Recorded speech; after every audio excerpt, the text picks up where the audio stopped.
Was geht ab, meine kleinen Röster? Hier ist Rahim. Ihr habt richtig gehört, hier ist Rahim und seid hier auf dem krassesten Rundum-Musikkanal, den es überhaupt gibt auf dem ganzen Planeten. Und dem Planeten daneben und dem anderen Planeten daneben.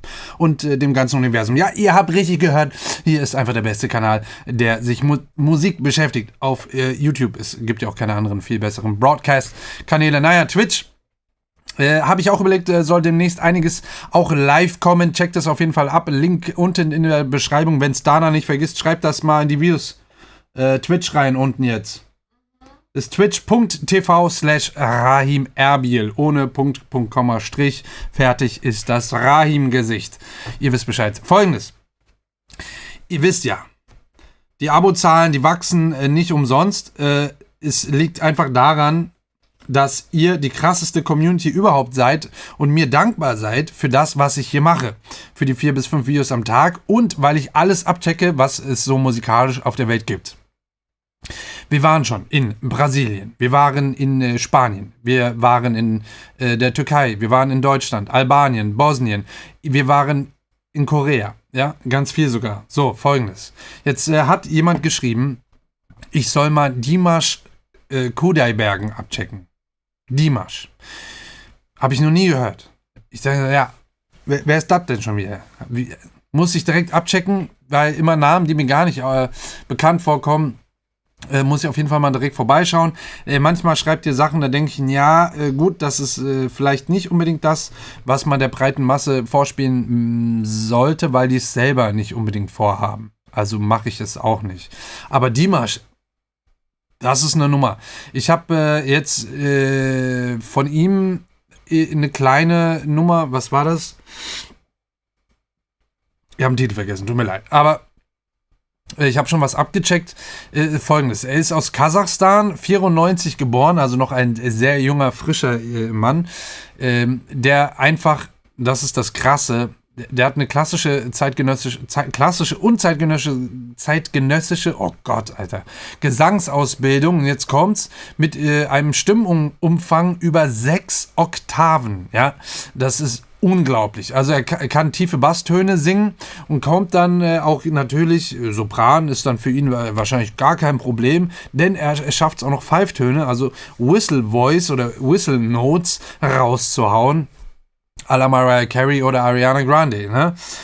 Das ist schon mal ein Talent, das sollte man einfach mal beachten. Deswegen habe ich gedacht, das sollten wir auf diesem Kanal hier, der sich eben rund um Musik beschäftigt, einfach mal auschecken. Und ich bin gespannt, was hier kommt. Ich kenne diese Nummer gar nicht. Der Song heißt Love of the Tired Swans auf Englisch.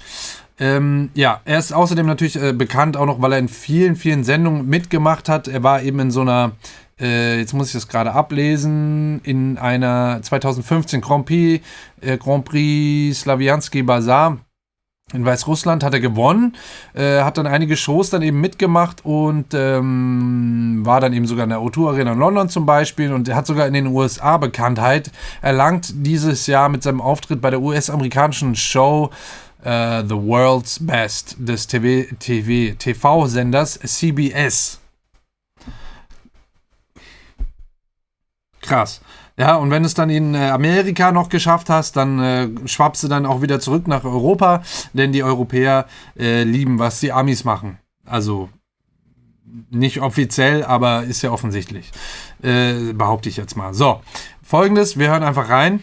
Untertitel ist an. Ich bin gespannt. Ich weiß nicht, wie es hier mit den Claims aussieht. Ich werde aber trotzdem so oft, wie es nötig ist, oder schätze ich mal nötig ist, stoppen. Ne, für alle, die sich wundern, warum ich so oft stoppe, es liegt halt eben an der Copyright-Geschichte von YouTube. Und weil ich das Ganze natürlich analysiere.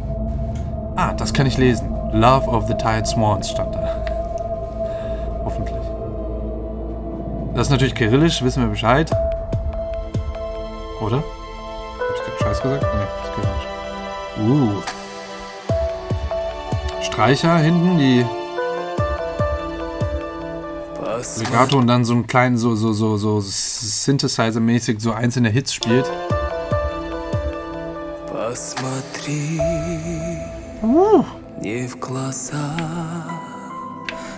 Ты прости мне, я сожалею, я люблю тебя, жизнь моя, без tepla. Krass, dieser einzelne Sound und gerade die Tonfolge hat mich erinnert an irgendeinen 2000er-Song. Ihr wisst es, einer der Zuschauer weiß es. Das war so eine Techno-Nummer, die lief aber auch sehr oft im Radio. Без tepla, моя, без tepla. Oh Gott, ich habe den Song so lange nicht mehr gehört. Ich werde niemals auf den Titel jetzt kommen, aber ihr schreibt es bestimmt gerade fleißig in die Kommentare.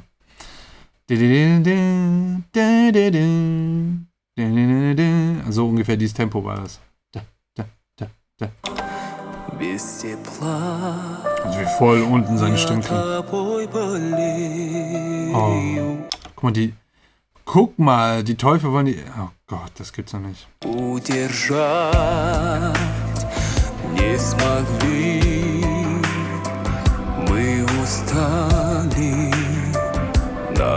Okay, es kommt Schlagzeug dazu. Es klingt sehr out of the box. Nicht so ein analoges Schlagzeug. Also eben aus dem Rechner. Нам очень трудно, я совсем один, ты пойми. Und noch so ein Percussion-Element, das so dazwischen spielt. Mit so ein bisschen digitaler Modulation. Без любви ничего не нужно.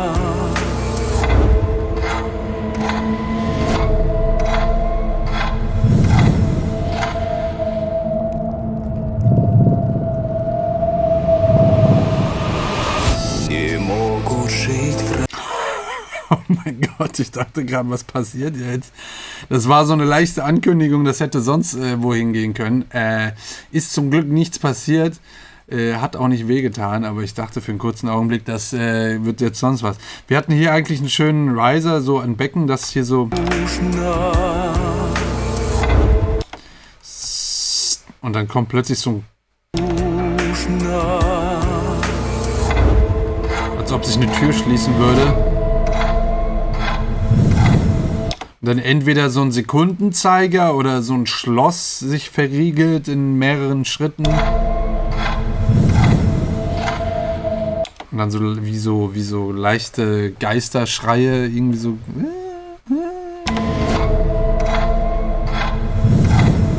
Nochmal so. Dann so knistern. Und der Riser.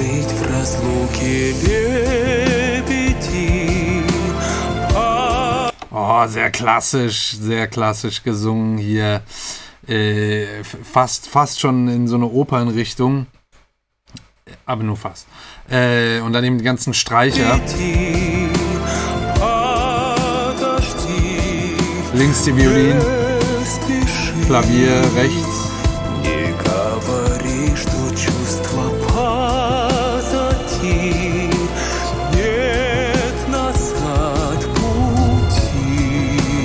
Hier Soundeffekt auf das Landen des Engels.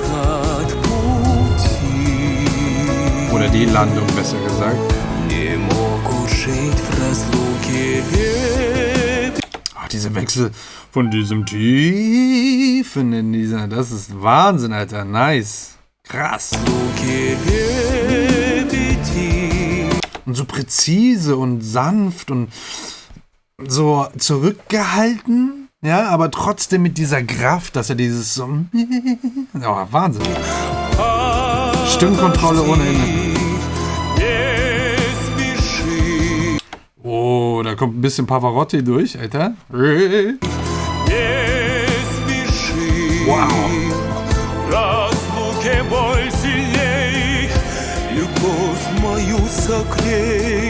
Da haben wir was Neues gehabt auf der Stimme vom Effekt, dass wir dann eine Verzögerung, so ein Delay einmal nach links und rechts haben auf das Wort. Auf das letzte Wort.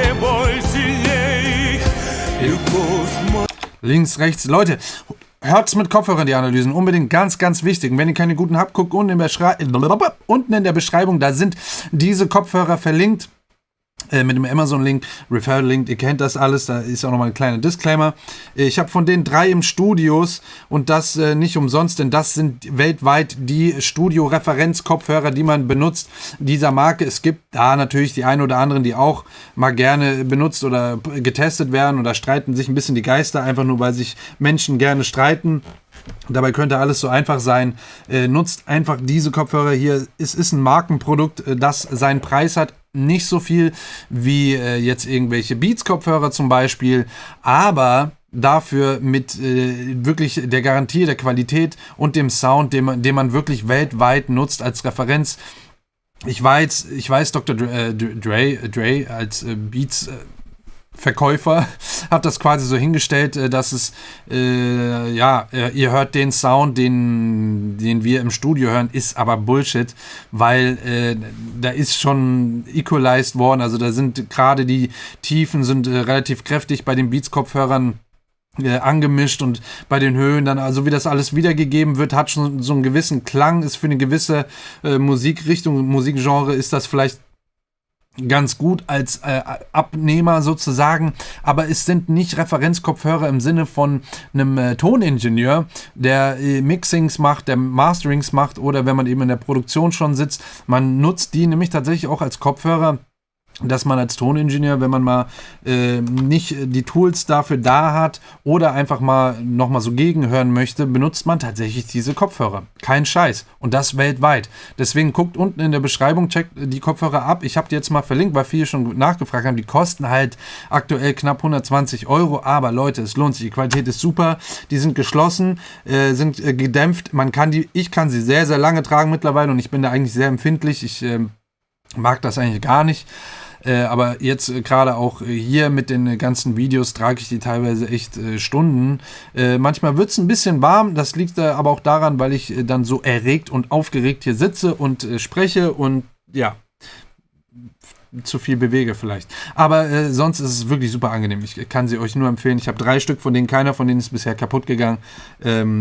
Ja. Любовь уставших лебедей. Мои дни без души. Da klingt es einfach so, als ob jemand anderes plötzlich singen würde, weil er komplett in eine andere Tonlage reinrutscht.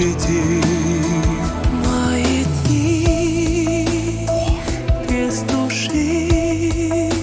Sopran. Der ist ja plötzlich im Sopran, Alter. Wahnsinn! Oh mein Gott.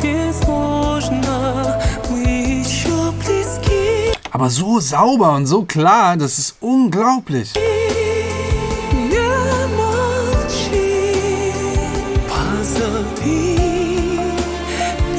Alter, und hier noch war eine Stelle, wo ein bisschen dann der Reverb, also Hall reingehauen wurde. Nee, war vorher.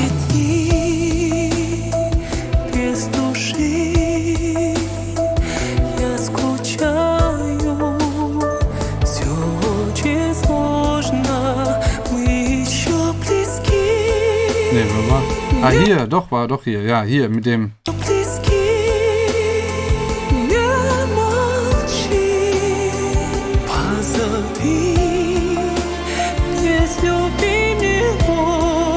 Wahnsinn. Hier die Becken dann.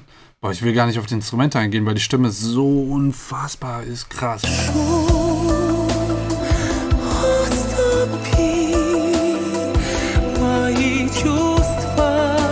Wahnsinn.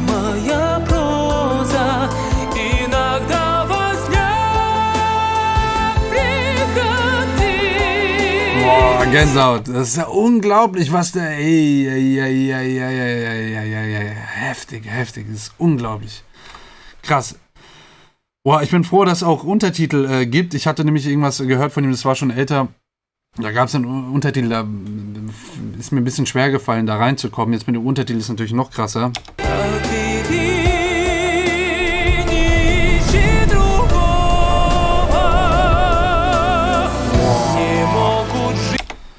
Boah.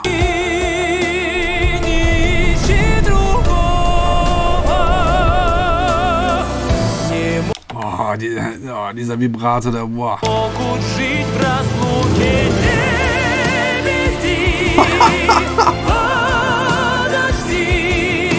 What? Oh, warte, ich muss den ganzen Übergang nochmal hören. Da kommen später dann noch Harmonien dazu, aber ey.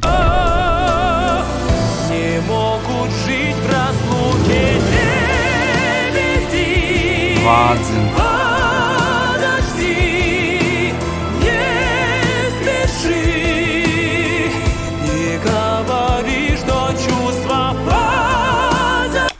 What? Der Wechsel. Hä? Also hier waren vorher noch mal so Harmonien drin.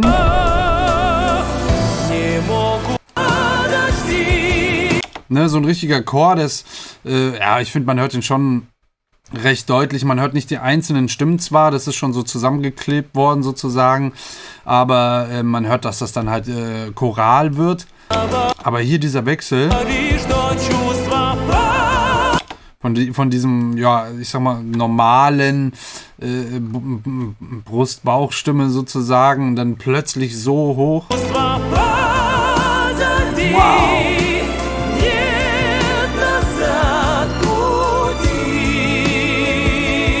Oh! Da sind wir in eine andere Tonart reingerutscht.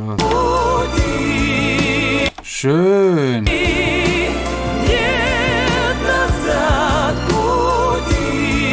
Oh! Was singt er an der Stelle nochmal?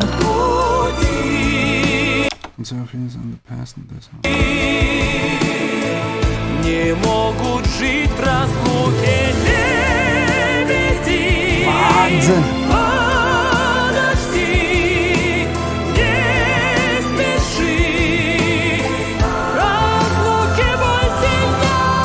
Oh mein Gott, was ist das für ein... Heftig, Alter. Und das Video noch dazu. Krass. Ey, krass. Das geht unter die Haut, Alter.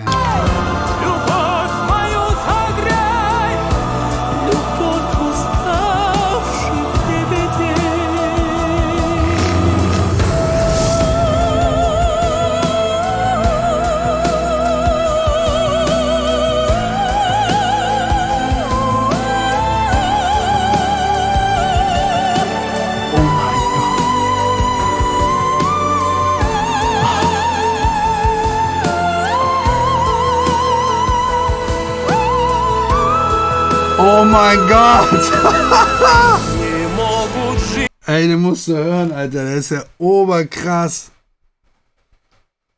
Boah, heftig.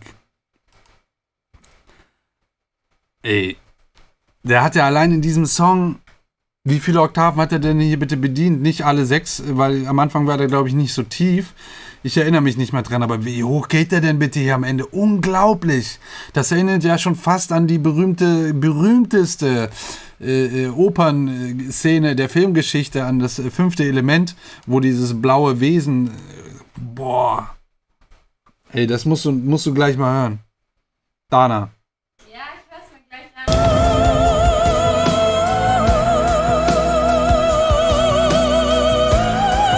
Und halt auch geil mit den Bildern dann dazu, dass er mit seinem Gesang dann das ganze Schlechte, das Böse hier killt.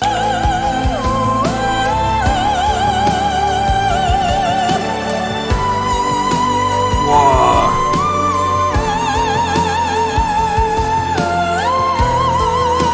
Wahnsinn.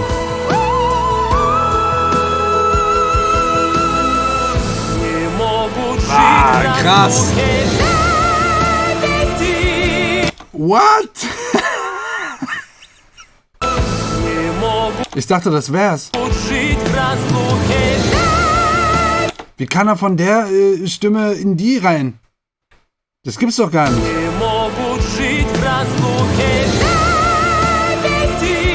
Wow!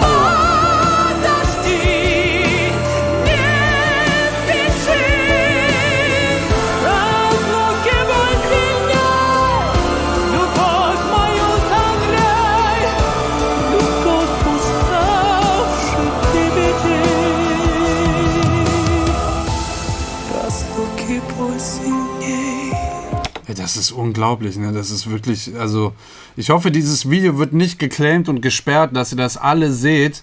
Ich bin mir sicher, einige in der Community kennen Dimash Kudaibergen auch noch nicht. Любовь мою согрей, любовь уставших лебедей,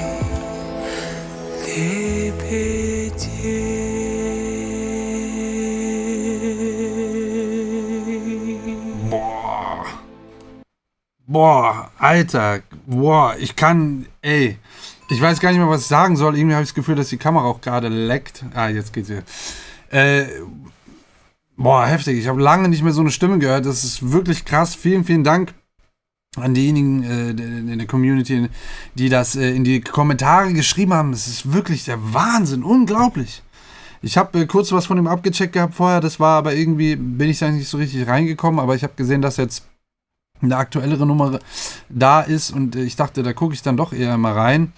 23.04. und ich war dann auch froh, weil der Untertitel da war. Alter, heftig. Guck mal, das ist das sind jetzt nicht wenig, aber halt auch nicht die Millionen Klicks, die andere bekommen. Heftig. Checkt das Video auf jeden Fall, unten in der Beschreibung ist der Link ab. Das ist zu krass. Ansonsten weiß ich nicht mehr, was ich sagen soll, außer lasst ein Abo da. Wie gesagt, ich habe einiges geplant bei 100.000. Guckt euch die anderen Videos an. 100.000, ich will nicht mehr. Das war zu viel. 100.000 Instagram-Follower, habe ich gesagt. Da gibt es dann ein YouTube-Casting mit Gewinnspiel. Hier könnt ihr was gewinnen. Ich werde euch produzieren und so, aber ich kann jetzt nicht mehr. Krass.